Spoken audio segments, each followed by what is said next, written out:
Hello guys, welcome to Shweta classes YouTube channel and this is Shweta Tomar. चलिए start करते हैं chapter physical and chemical changes का part 2। कल हम लोगों ने पार्ट 1 किया था जिसमें हम लोगों ने पढ़ा था फिजिकल चेंजेस। क्या पढ़ा था हमने? फिजिकल चेंजेस के बारे में पढ़ लिया था। आई होप सभी लोगों को समझ में आया होगा कल का टॉपिक। जिसने नहीं देखा वो एक बार प्लेलिस्ट में जाकर चेक कर लेंगे। ठीक है, टॉपिक बिल्कुल क्लियर हो जाएगा कि व्हाट आर फिजिकल चेंजेस। बहुत डिटेल में समझाया, बहुत अच्छे से समझा। और आज हम डिस्कस करेंगे केमिकल चेंजेस। ठीक है, चलो स्टार्ट करते हैं। क्या होते हैं केमिकल चेंजेस? ये पिक्चर आपको दिख रही है। इस पिक्चर में बहुत सारा आयरन का सामान हवा में, बारिश में, खुले में पड़ा हुआ है ना। और आप देख रहे हो इस सब पे बहुत अच्छे से जंग लग चुकी है ना। तो ये जो जंग लगना है या ये जो आयरन पे रस्टिंग होना है, इससे क्या आपको पता चल रहा है? कोई चेंजेस आ रहे हैं क्या? क्या आयरन में कोई चेंज आ रहा है? जो आयरन की चेयर आप यूज कर रहे थे, जो आयरन का ग्रिल आप यूज कर रहे थे, क्या उसमें कोई चेंज आ रहा है? बिल्कुल चेंज आ रहा है। उसमें क्या चेंज आ रहा है? जब ये आयरन एयर के कांटेक्ट में या वाटर के कांटेक्ट में आता है तो धीरे धीरे इसका कलर चेंज होने लगता है और ये रेड कलर का होने लगता है ना। और कुछ टाइम और रखा रहने के बाद इस पर क्या होता है? एक लेयर आपको दिखने लगती है। जब आप उसको झाड़ते हो तो वो धीरे धीरे करके नीचे गिरने लगती है और वो लेयर भी रेड कलर की, रेडिश ब्राउन कलर की होती है। ठीक है, तो ये जो रेडिश ब्राउन कलर की लेयर है ये क्या है? यही है रस्टिंग, जो आयरन पर लगती है जब आयरन एयर या वाटर के कांटेक्ट में आता है। क्लियर? इसी को हम कहते हैं रस्टिंग। और ये जो रस्टिंग है यही एक तरीके से है केमिकल चेंज। तो सबसे पहले तो हम समझें कि ये केमिकल चेंज क्या है। भाई देखो, जब आपने क्या किया, एक पेपर का टुकड़ा लिया, ठीक है, उस पेपर के टुकड़े को बर्न किया, ठीक है, बर्न करने के बाद क्या मिला आपको? ऐश मिली। क्या आप इस ऐश को वापस बर्न कर कर पेपर पा सकते हो? बताओ जल्दी से। क्या आप इस बर्न ऐश को वापस से बर्न कर कर पेपर पा सकते हो? नहीं पा सकते ना। इसका मतलब जब भी कोई ऐसी प्रोसेस जिससे हम अपने सब्सटेंस को वापस उसी फॉर्म में ना पा सके, वापस उसी फॉर्म में पाने का मतलब ये नहीं कि बहुत सारे टुकड़े कर दिए तो वो टुकड़े आपको वापस मिलेंगे, नहीं। अगर पेपर है तो वो पेपर की ही फॉर्म में आपको वापस मिल जाए, लकड़ी है तो लकड़ी की फॉर्म में आपको वापस मिल जाए, तब तो वो केमिकल फिजिकल चेंज है। लेकिन जब वो आपको प्रॉपर फॉर्म में वापस ना मिले और एक नया सब्सटेंस बन जाए, क्या बन गया? ये एक नया सब्सटेंस बन गया, यानी अब ये पेपर नहीं रहा, अब ये क्या बन गया? एक न्यू सब्सटेंस बन गया। समझ रहे हो बात को? ये एक न्यू सब्सटेंस बन गया। तो ऐसी कंडीशन, जब भी आप पेपर के साथ कोई भी रिएक्शन करते हो, कैसा भी रिएक्शन करते हो, तो वो एक न्यू सब्सटेंस बना लेता है, तब उसको हम कहते हैं केमिकल चेंज। ठीक है, जैसे आपने आटा को गूंथा, फ्लोर को आपने क्या किया? डो बना लिया। डो बनाने के बाद उसको क्या किया? चपाती बना लिया। अब मुझे बताओ, क्या इस चपाती से वापस आपको फ्लोर मिलेगा? नहीं मिलेगा ना। इसका मतलब इस फ्लोर की जो प्रॉपर्टी थी वो कुछ और थी, इस चपाती की जो प्रॉपर्टी है वो कुछ और है। उस कच्चे फ्लोर को आप नहीं खा सकते, इस डो को आप नहीं खा सकते, लेकिन इस चपाती को आप खा सकते हो और इजीली डाइजेस्ट कर सकते हो, और ये आपको बहुत एनर्जी देने वाली है ना। तो इसका मतलब फ्लोर से चपाती बनने तक का जो प्रोसीजर था उसमें क्या हुआ? उसमें एक केमिकल चेंज हुआ, है ना। क्यों? कैसे भी बोल सकते हैं हम, ऐसे भी बोल सकते हैं, क्योंकि चपाती से हमें फ्लोर वापस नहीं मिलेगा और एक नया सब्सटेंस बनके हमारे लिए तैयार हो चुका है। ठीक है, तो समझ में आ गया केमिकल चेंज। चलो अब यहाँ क्या लिख रहा है उसको देख लेते हैं। A change with which you are quite familiar is the rusting of iron, यानी वो चेंज जिससे हम सभी लोग बहुत फैमिलियर हैं।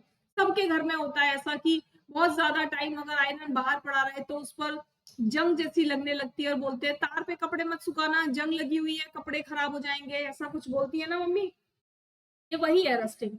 If you leave a piece of iron in the open for some time it acquires a film of brownish substance. इस पर एक ब्राउनिश सब्सटेंस की फिल्म चढ़ जाती है। This substance is called rust and the process is called rusting. यानी जो जो लेयर चढ़ती है उसको तो हम कह देते हैं रस्ट, और इस प्रोसेस को हम कह देते हैं rusting. Iron gets off spark और farmland, iron benches kept in lawn and gardens, almost every article of iron kept in the open get rusted. यानी कहीं पर भी आपने आयरन का काम करवाया है, चाहे घर में हो, गार्डन में हो, आपके किसी ओपन प्लॉट में हो, है ना, कहीं पर भी हो, अगर वहां आपने आयरन का काम करवाया है तो वहां पर उस पे रस्ट जरूर कलेक्ट होगी. ठीक है. At home you must have seen shawls and spuds getting rusted when exposed to the atmosphere for some time. यानी आपके घर में भी बहुत सारी शॉल्स और स्पैड्स होंगी जो एयर के कांटेक्ट में आने पर, एटमॉस्फेयर के कांटेक्ट में आने पर रस्टेड हो जाती हैं. In the kitchen a wet iron pan यानी तवा often gets rusted if left in that state of some time. Kitchen में तो तवा भी होता है, आयरन पैन बोल लो, तवा बोल लो, या आप बोल सकते हो कढ़ाई, है ना. जो कढ़ाई होती है ना आयरन वाली, उस पर भी क्या होता है, आप उसको वाटर से फिल करके रख दो तो कुछ टाइम आप क्या देखोगे, उस पर रस्ट कलेक्ट हो चुकी होगी, ब्राउनिश रस्ट कलेक्ट हो चुकी होगी. ठीक है. तो ये तो सब आपको बहुत इजीली देखने के लिए मिल जाएगा. Rust is not iron. Rust iron नहीं है. It is different from iron on which we gas deposited. ये आयरन से डिफरेंट है. यानी आयरन Fe का जब ऑक्सीजन के साथ रिएक्शन हो जाता है तो क्या बन जाता है, Fe2O, आयरन ऑक्साइड बन जाता है. क्या बन जाता है, आयरन ऑक्साइड बन जाता है. समझ गए बात को. जब आयरन का ऑक्सीजन के साथ कोई रिएक्शन होता है, या आयरन जब ऑक्सीजन के कांटेक्ट में आती है, आयरन एटमॉस्फेयर के कांटेक्ट में आती है, तो क्या बना लेती है, एसिड होती है, यानी आयरन ऑक्साइड बना लेती है. कोई भी ऐसा मेटल जो एटमॉस्फेयर के साथ, जो ऑक्सीजन के साथ रिएक्ट करेगा, वो उसका ऑक्साइड बना लेता है. ठीक है, समझ में आ गई बात. चलो आगे चलते हैं. Get a small piece of thin strip of ribbon magnesium. अब यहाँ पर एक आपको एक्सपेरिमेंट करके दिखाया है कि मैग्नीशियम की एक पतली सी रिबन ली है, clean it up with sand paper. इसको सैंड पेपर से क्लीन कर लिया. Bring the tip near a candle flame. अब इसको क्या किया है, इसको कैंडल के पास, जलती हुई कैंडल के पास ले गए और इसको जलाना स्टार्ट किया. It Burns with brilliant white light. ये कैसे जलती है, बहुत सफेद लाइट के साथ जलने लगता है. क्या, magnesium ribbon. When it is completely burnt, जब ये बिल्कुल जल जाती है, खत्म हो जाती है, तब आपको एक पाउडरी ऐश मिल जाती है जो व्हाइट कलर की ही होती है. ठीक है. Does the ash look like the magnesium ribbon? क्या आपको ये जो ऐश है ये मैग्नीशियम रिबन जैसी दिख रही है? बिल्कुल भी नहीं दिखेगी, क्योंकि ऐश तो ऐश होती है और रिबन तो रिबन था. The change can be represented by the following equation. तो हम कैसे रिप्रेजेंट कर सकते हैं, यहां देखो आप. मैग्नीशियम के साथ जब ऑक्सीजन का रिएक्शन कराया, तो अभी अभी मैंने आपको बताया था, जब भी कोई भी चीज, कोई भी मेटल ऑक्सीजन के साथ रिएक्ट अगर करता है तो वो उसका क्या बना लेता है, वो उसका ऑक्साइड बना लेता है. और यहाँ पर भी मैग्नीशियम ने क्या किया, मैग्नीशियम ने उसका ऑक्साइड बना लिया, यानी मैग्नीशियम ऑक्साइड बन गया MgO. ठीक है. अब आके देखो, collect the ash and mix it with small amount of water. अब इस ऐश को इकट्ठा किया, यानी मैग्नीशियम ऑक्साइड को अब इकट्ठा किया और वाटर मिला दिया. स्टिर द मिक्सचर, को मिक्स किया और थोड़ी देर रखा रहने दिया. Test the mixture with blue and red litmus paper. आप इस मिक्सचर को ब्लू और रेड लिटमस पेपर के साथ टेस्ट करेंगे. Does the mixture turn red litmus blue. क्या ये रेड लिटमस को ब्लू कर देता है. ये जो मिक्सचर बन गया मैग्नीशियम ऑक्साइड को वाटर के साथ रिएक्ट करा के, तो क्या ये जो मिक्सचर है ये रेड लिटमस को ब्लू कर देगा. Does the mixture turn blue litmus red, या फिर ये ब्लू लिटमस को रेड कर देगा. बताओ जल्दी से फटाफट. On the basis of this test, how do you classify the aqueous solution, acidic और बेसिक. यानी इसी टेस्ट को करने के बाद हम ये बता सकते हैं कि मैग्नीशियम ऑक्साइड को वाटर के साथ रिएक्ट करा के जो हमें सॉल्यूशन मिलेगा वो एसिडिक होगा या बेसिक होगा. ठीक है. On dissolving the ash in water, it forms a new substance. This changes can be written in the form of the following equation. क्या बनती है, मैग्नीशियम ऑक्साइड का वाटर के साथ रिएक्शन कराया. ठीक है. तो क्या बन गया, मैग्नीशियम हाइड्रोक्साइड बना. और मैग्नीशियम हाइड्रोक्साइड क्या है? मैग्नीशियम हाइड्रोक्साइड आप लोगों को पता होना चाहिए कि ये एक बेस है, ठीक है, यानी जिसके पीछे भी OH लगा हुआ मिलेगा वो क्या है? वो एक बेस है। क्लियर है ना इतनी बात कि जिसके भी पीछे आपको OH लगा हुआ मिले वो मेनली एक बेस है। जैसे NaOH क्या है? ये सोडियम हाइड्रोक्साइड, ठीक है। और अगर पढ़ने की बात आती है तो जिसके भी पीछे हाइड्रोक्साइड लिखा हो, हाइड्रोक्साइड, वो क्या है? वो एक बेस है, ठीक है। तो मैग्नीशियम हाइड्रोक्साइड भी क्या बन गया? बेस है। और बेस में जब हम रेड लिटमस को डालते हैं तो वो क्या हो जाता है? बेस रेड लिटमस को ब्लू कर देता है। क्या करता है? बेस रेड लिटमस को ब्लू कर देता है। चैप्टर एसिडिक एंड बेसिक वाले चैप्टर में हमने पूरा डिटेल में पढ़ा है ना इंडिकेटर्स को। So magnesium oxide is a new substance formed on burning of magnesium. Magnesium hydroxide is another new substance formed by mixing magnesium oxide with water. यानी मैग्नीशियम हाइड्रोक्साइड आपको कैसे मिला? सबसे पहले आपने मैग्नीशियम को बर्न किया और एयर की प्रेजेंस में तो आपको मैग्नीशियम ऑक्साइड मिला. After that you mixed it with water, then you get magnesium hydroxide. Clear हो गया? क्लियर. ये देखो पिक्चर जलते हुए दिखाया है कि मैग्नीशियम की स्ट्रिप लेकर अगर बर्नर के आगे इसको जलाया जाए तो कैसी फ्लेम निकलती है? बिल्कुल व्हाइट कलर की फ्लेम निकलती है. किस कलर की?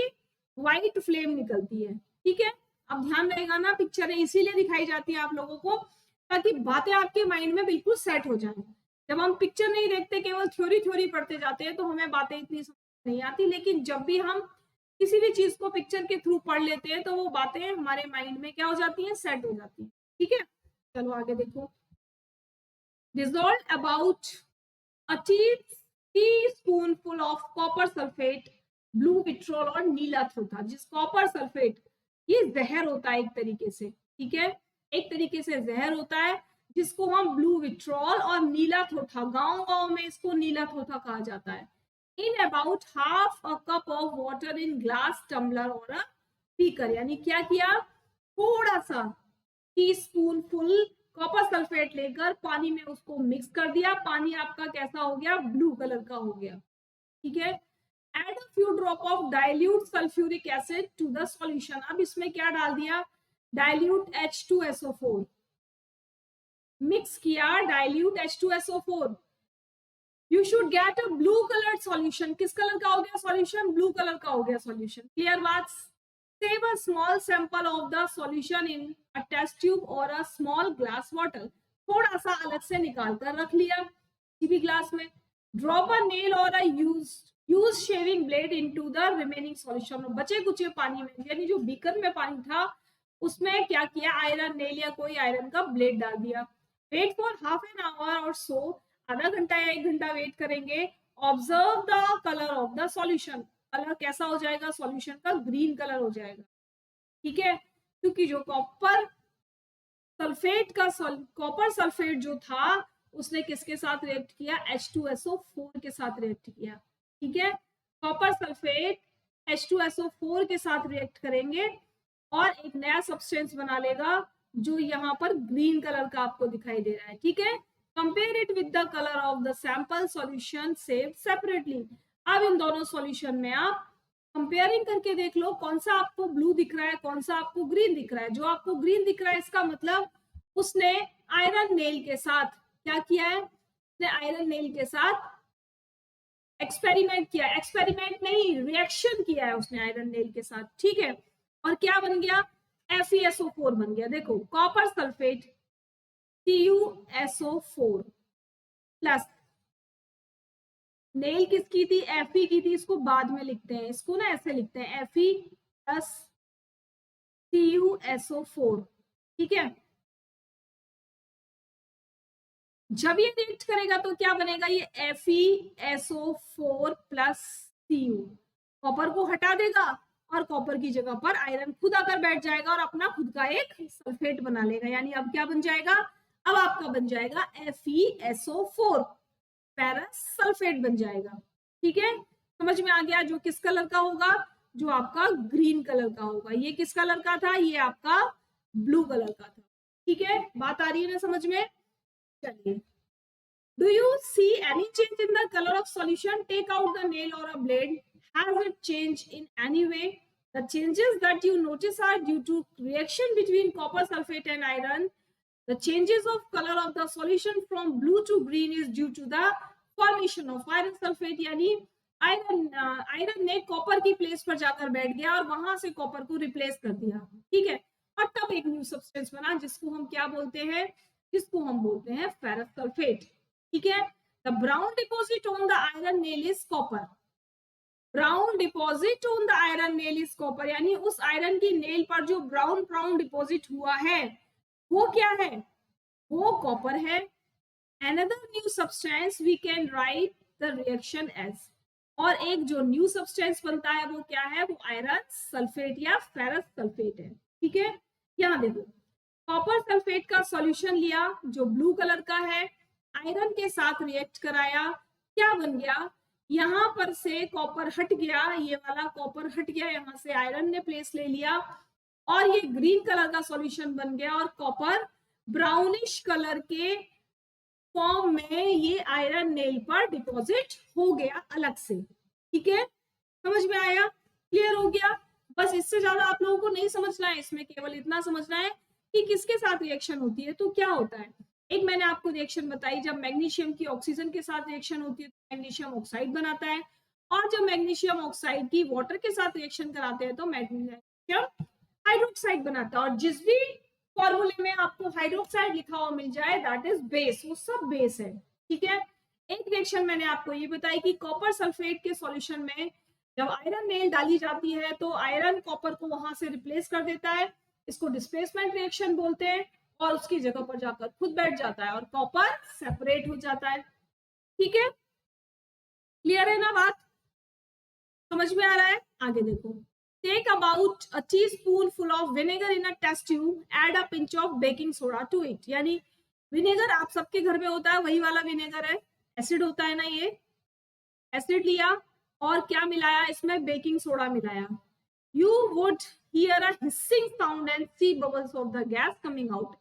आपको क्या सुनाई देगा जब भी आप देखना, आप क्या करना, लेमन लेना, लेमन प्लस वाटर और उसमें बेकिंग सोडा मिलाना। ठीक है, तब देखना क्या होता है, मुझे बताना, आप ये रिएक्शन करके मुझे बताना तब क्या होता है पानी में। ठीक है, मैं नहीं बताऊंगी आपको। You would hear a hissing sound and see bubbles of gas coming out. Pass this gas through freshly prepared lime water. इस गैस को लाइम वाटर में से होकर जब निकालेंगे तो क्या होगा? लाइम वाटर व्हाइट कलर का हो जाएगा। What happens to the lime water? Lime water white colour का हो जाएगा। ठीक है, देखो यार रिएक्शन दिखा दी, विनेगर यानी एसिटिक एसिड, बेकिंग सोडा यानी सोडियम हाइड्रोकार्बोनेट। ठीक है, सोडियम हाइड्रोजन कार्बोनेट, क्या बनेगा? कार्बन डाइऑक्साइड गैस निकलेगी और अदर सब्सटेंसेस बन जाएंगे। ठीक है, यानी एसिड को बेस के साथ रिएक्ट कराया, क्या निकला? कार्बन डाइऑक्साइड गैस निकली और अदर सब्सटेंसेस बन गए जैसे salt. The reaction between carbon dioxide and lime water is as follows. अब कार्बन डाइऑक्साइड जो गैस इवॉल्व हुई थी, ठीक को तो हमने लाइम वाटर में से होके निकाला था, है ना?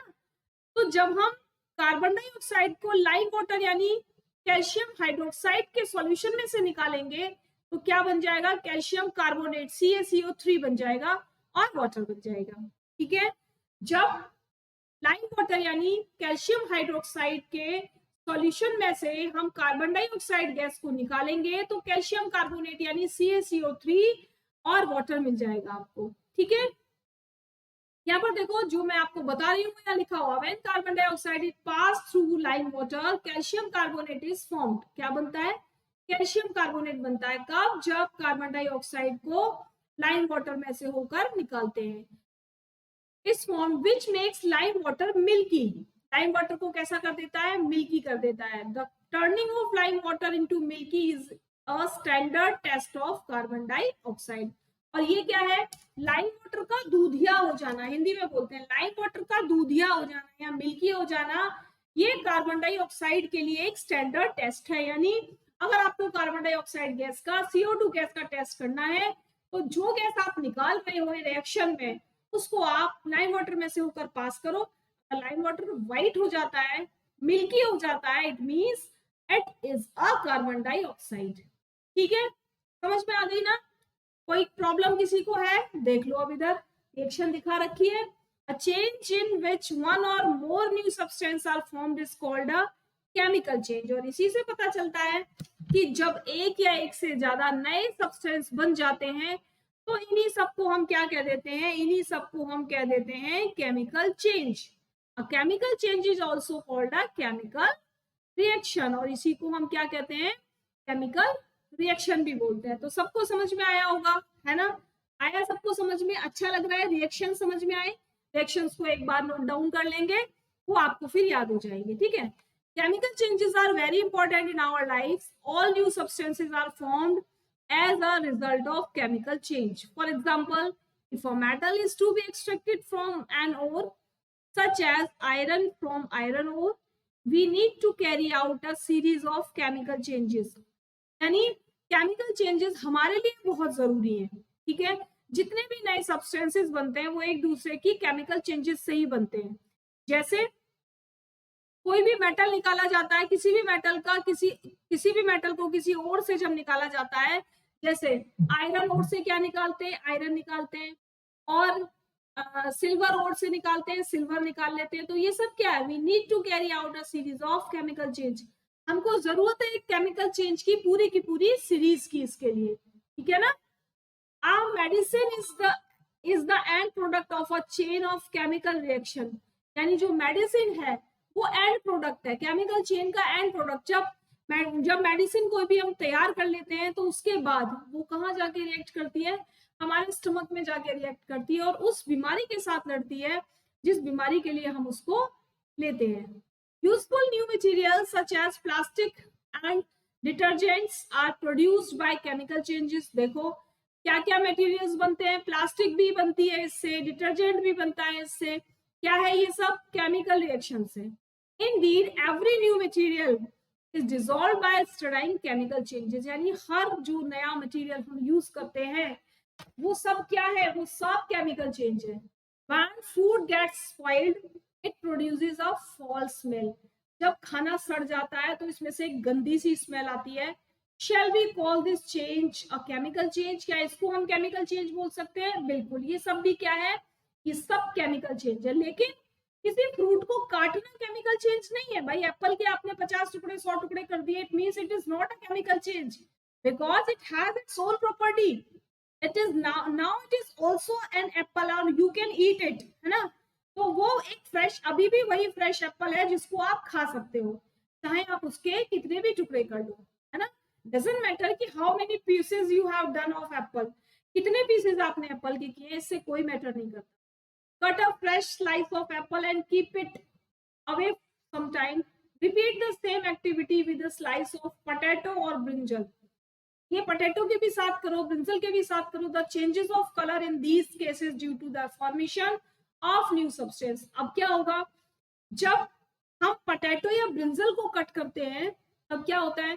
वो काले पड़ जाते हैं ना। पोटैटो भी काला पड़ जाता है कुछ टाइम के बाद, ब्रिंजल भी काला पड़ जाता है। ब्रिंजल बहुत जल्दी काला पड़ता है क्योंकि जो ब्रिंजल है वो एटमॉस्फेयर के साथ रिएक्ट करता है ना, थोड़ा थोड़ा एटमॉस्फेयर के साथ रिएक्ट करता है। अब ये पूछा गया आपसे, the changes of colour in these cases is due to the formation of new substance. Are not these substances chemical changes? क्या ये केमिकल चेंजेस नहीं है? When a slice of a cut apple is exposed to air for some time, it acquires a brown color due to the formation of new substance by the action of oxygen present in the air। Apple आपने काट के रखा तो वो क्या होगा? वो थोड़ा थोड़ा सा ब्लैक कलर का हो जाएगा। क्यों हो जाएगा? क्योंकि ऑक्सीजन के साथ उसने रिएक्ट किया है। As the change in color of the cut apple slice is chemical change। जो कलर उसका चेंज हो रहा है वो किसकी वजह से चेंज हो रहा है? केमिकल चेंज की वजह से चेंज हो रहा है ना, केमिकल रिएक्शन की वजह से चेंज हो रहा है। जो आपके एप्पल का कलर चेंज हो रहा है, जो आपके पोटैटो का कलर चेंज हो रहा है, या ब्रिंजल का जो कलर चेंज हो रहा है, वो किसकी वजह से हो रहा है?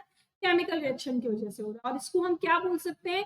इसको हम बोल सकते हैं केमिकल चेंज, उस कलर का चेंज होना। ठीक है, समझ में आया? क्लियर हो गई ना बात? कैसा लगा आज का सेशन? अच्छा लगा है तो जल्दी से फटाफट कमेंट करके बताएंगे, सभी लोग कमेंट करेंगे, है ना? जो भी ये वीडियो देखेगा प्लीज कमेंट भी करना, लाइक भी करना, शेयर भी करना। और आज जो फर्स्ट टाइम देख रहे हैं, अगर वीडियो पसंद आई है तो ऊपर कॉर्नर पे आपको सब्सक्राइब का बटन दिख रहा है ना, मेरे लोगों के साथ, आप उस वहां से मुझे सब्सक्राइब कर ले ताकि मेरी सारी क्लासेस देख पाए। इससे पहले मैं क्लास 5 की मैथ्स, क्लास 6 की मैथ्स, क्लास 7 की मैथ्स और क्लास 8 की मैथ्स कंप्लीट करा चुकी हूँ। ठीक, जो पूरी की पूरी एनसीईआरटी बेस्ड है ना? एनसीईआरटी बेस्ड है। अगर आप लोगों ने नहीं देखी है तो एक बार प्लेलिस्ट में जाकर आप चेक कर सकते हैं। चलिए कल फिर मिलते हैं एक न्यू सीरीज के साथ, तब तक के लिए थैंक्स फॉर वॉचिंग, बाय।